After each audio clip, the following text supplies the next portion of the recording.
Hey, I'm Kev Mr. Cole, and welcome back to MotoGP 17 and the manager career has. I said at the end of the last episode I wanted some rain, and the dance worked. Look at this. A bit like Kota, the conditions, you can see a drying line, but it's a wet track, got the wet tyres on. And this circuit, not as kind to us as Kota, or maybe even Jerez, but these conditions are definitely kind to Dan MacDonald. So let's go for that round here in the Moto2 machine for the first time. Once again in these very tricky conditions. Oh, I feel like I'm going a bit too slow there. The left-handers. Oh, he outbrakes himself into the chicane. Cut the track slightly. It's cost him some time there. But again, aiming for a top 20. We saw how sloppy all that was in Kota, but still got a top 20, so let's see if we can do that here. So that's pretty smooth out of the right, now into the left. Really got to hook up that apex. Oh, a bit too much there, turned into the corner. Again, smooth on the power out of it, using these dry patches as well for maximum grip. Stop being on the wet tyres. Oh, had to use some rear brake there. Also just going into the scenery. And nicely out the double right-ish. Horrible line through it, but out of it not bad onto the back straight. So now we've got to brake where that curb appears instead of just before the bridge. So it's pretty smooth through the chicane. This is actually a pretty smooth lap overall. So we'll go slightly wide now into the right. I mean, we've got to cool our tyres. We've got to get some wet water on them, you know. There's now just got another double right to end the lap before we rejoin as well the famous circuit of the 24 hours. And around a 140.6. I feel that's decent. I think that's decent. Maybe got to do around 39 to be right up there. But I think that could be very solid mid-pack, maybe even top 15. Let's see. If I'm right. Oh, look at that. Only a second back is MacDonald, and almost into the top 10 in qualifying as he's on the fourth row alongside the Tech 3 and Danny Kent, his fellow Brit on the Suter. As once again Schrotter, best Suter in ninth, ahead of Nakagami, behind Nakagami and Baldassari. Has got Bagnaia on the second row alongside Piscini and Oliviera. On the front row, it's your usual suspects. Morbidelli on pole, almost 0.6 of a second ahead of Luti, and Alex Marquez almost a tenth of a second back of his teammate. Second further down, there's Marini in 13th, Quartararo, Agata in the top 15 in qualifying, Raffin in 22nd. Where's our teammate? 33rd. He's not by himself. It's the South African Vander, so that's pretty decent qualifying for Elusive. Very good for MacDonald. Can he break into the top 10 in the race? And the conditions just get better. Look at this. We need an arc. It's pouring it down as there is MacDonald on the second page. Light still in the middle of the fourth row. Extremely good qualifying, and with these conditions, he could be right up there. You know, very good in the wet. He walks on it. He just floats on it with the bike. And there's Power in 29th, the Malaysian, who's also very good in these conditions. There's Magnum in 33rd with the Spanish youngster right at the back. The riders have just completed their warm-up lap. They're lined up on the Le Mans starting grid. Just a few more seconds left. Another French Grand Prix will get underway. Lots of Lorenzo and Rossi fans next to each other in the grandstands. Hope they got good security, yeah? In the morning, as we wait for the lights to appear. And go out for this 7-lap race. And look at this start for MacDonald. He's on a different machine. He's on a MotoGP bike, surely, as he takes the lead in front. What a start. And holds it into the chicane ahead of the Mark VDS. Okay, milestone, we might be a bit OP that starts in these conditions. Ahead of Morbidelli with Oliviera in third on the KTM. He's got the short shift up to third. And he's the first time I've ridden this bike in these conditions, from what I remember, in full wet. with rain pouring all over the place. Look at the track. Waterdog's pitch. Ref's got to call off the game, surely. You go downhill, almost a second gap to Morbidelli. I thought advantage in the wet in Moto 3 was ridiculous. It's even more ridiculous in Moto 2, it seems. And MacDonald's running away with it, and it's just the first lap. Going very gentle into these corners, very gentle on the power as well. Does not want to disturb that rear tyre. And exactly a second gap on Morbidelli now to approach the end of the first lap. Still got 6 more laps after this. 7th heaven maybe, that last lap for MacDonald. He's still in this position, no doubt. But the big thing is, can you keep it upright? I've not had a race so far where he's done that. There's Morbidelli and Olivier are battling behind. Even better for MacDonald. And he leads for 1.6 seconds over the KTM. And no doubt he did the fastest lap, 41.8. They have been decent in the weather conditions in qualifying. Top 20 that time, that. And they got 2 seconds over Morbidelli. I apologise, this may be a boring race, but you see him once again in the wet conditions. MacDonald is Jesus. Wet Jesus. Oh, there's the back end getting out. Look at that tyre wear, virtually nothing on that first lap. Caressing his bike round the corners. Look, almost 3 seconds out ahead of everyone. He could be lapping riders this race. And as you can see overhead, loads of dark clouds. This rain isn't relenting. You just about get it up to max gear there in 6th. Down to 2nd through the chicane. Smooth on the power out of it. Over a 3-second lead on Morbidelli with every error behind, wide in the right hander there. You just got to stick to the rhythm, MacDonald. Just stick to the rhythm. You're in your own race here, buddy.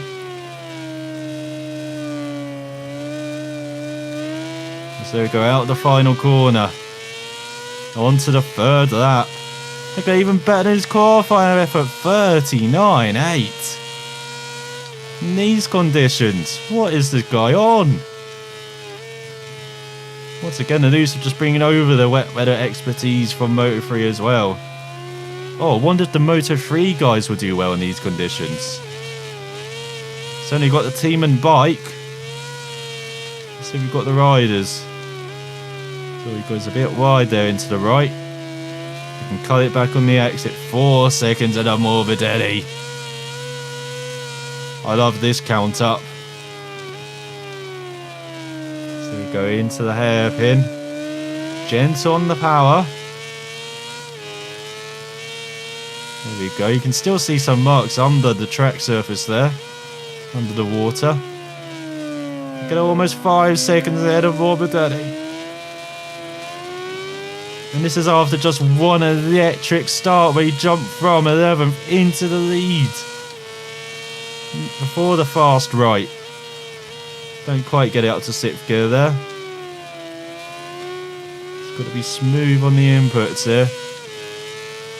And you're seeing in the bottom right, you can actually see my inputs. If you haven't noticed already. You can see how gentle I'm being with the brakes, with the throttle here. Sometimes hitting it like it's full, but still I'm not, pushing the accelerator hard. As they're out the final corner, he's settled into a rhythm, 40 flat. Looking very good on this 4th lap, over 5 seconds in front. As you go into the chicane, often the most difficult corner on this circuit, braking for it. But look at this, MacDonald easing through it in 1st. Oh, it's greedy on the exit. So we approach the halfway mark of this race, and it's been a one-man show. He's been playing the trumpet, the horns, the clarinet, the flute, everything in the orchestra. Just writing his own sympathy here. Here's MacDonald. And what a race this could be for Elusive as well. Interested to see how Vander's doing. The teammate's doing well in these conditions. You saw in Kota, he's pretty decent actually in the wet conditions. So very interested to see how he does.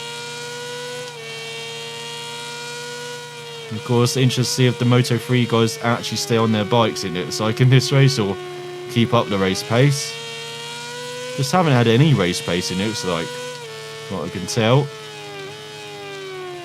It's again taking that deeper line.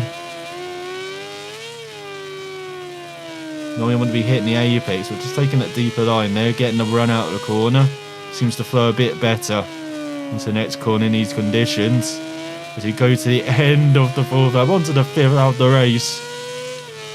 It's like time trial, isn't it? You're just watching me time trial. 39.2. And he's just getting quicker. Look at that fastest lap again. Hold it in fourth and brake almost immediately. Down to first. Hitting the apex slightly wide in the second part. Short shift to second, so we're not too screwy on the exit. Tyre virtually non-existent, as you can see in the bottom right.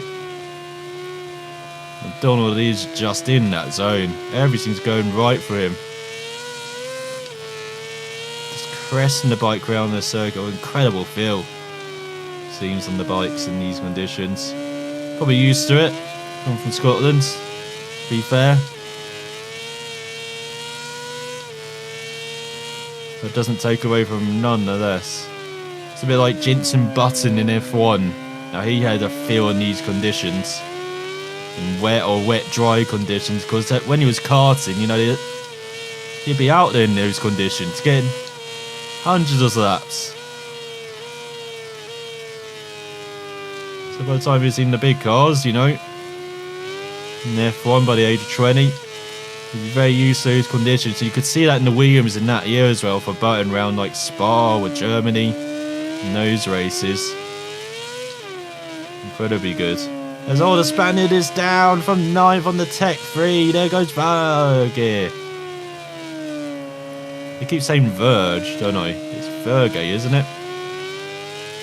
Or Zabi, the master tactician, as I like to call him.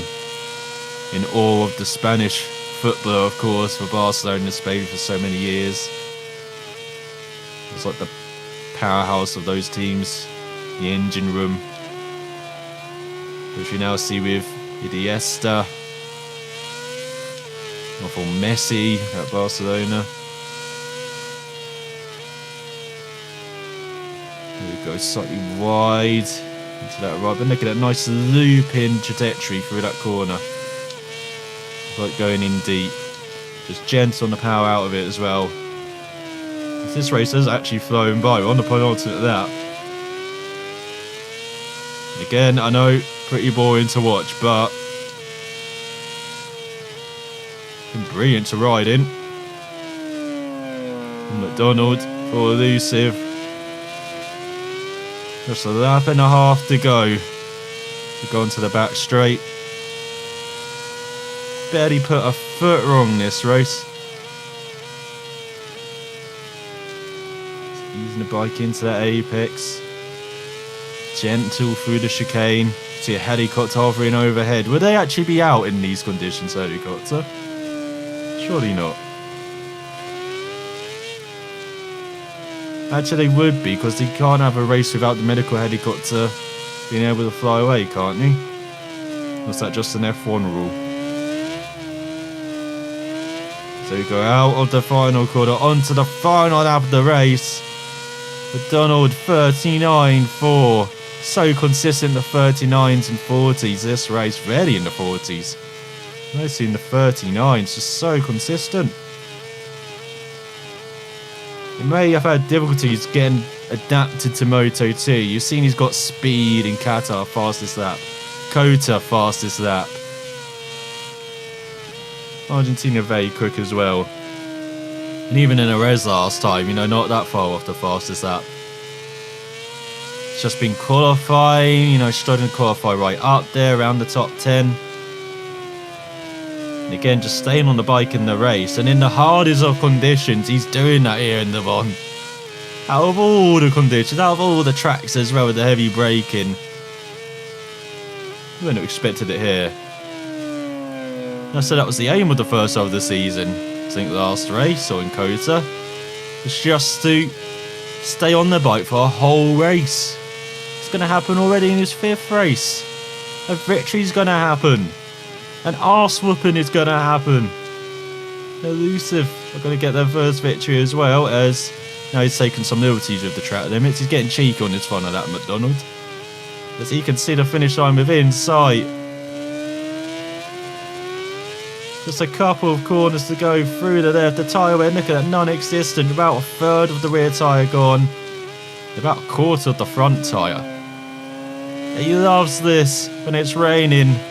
And he is singing as he crosses the line and completes a famous victory in Moto2. The first for Elusive, the first for MacDonald, and the first of many to come, no doubt. Wins by almost 10 seconds over Morbidelli. He's in a class of his own. His fastest lap over 2 seconds faster than anyone else's. With Oliveira again on the podium and third on that KTM. So consistent.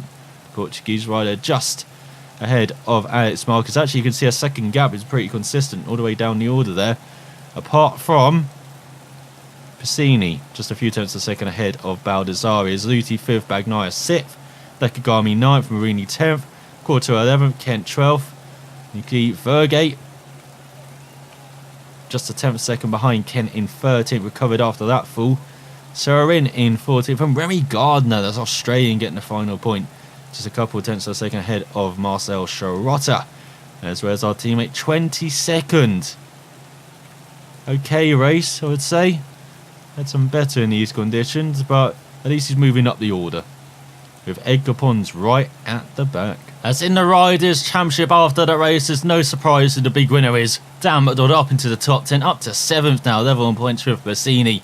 While Marini, Vergate, who rounds out the top 10, Nakagami and Cortaro drop positions, while Franco Morbidelli leads the championship by 12 points now ahead of Alex Marquez, who's just 4 points ahead of Miguel Oliveira, with Lutin 4th, Baldassarri 5th and Bagnaia in 6th. As further down the order, Serin with his first points of the season up to 19th for the Malaysian, ahead of Remy Gardner, who got his first point of the season, and now ahead of Isaac Vinales. 21 riders scored so far this season.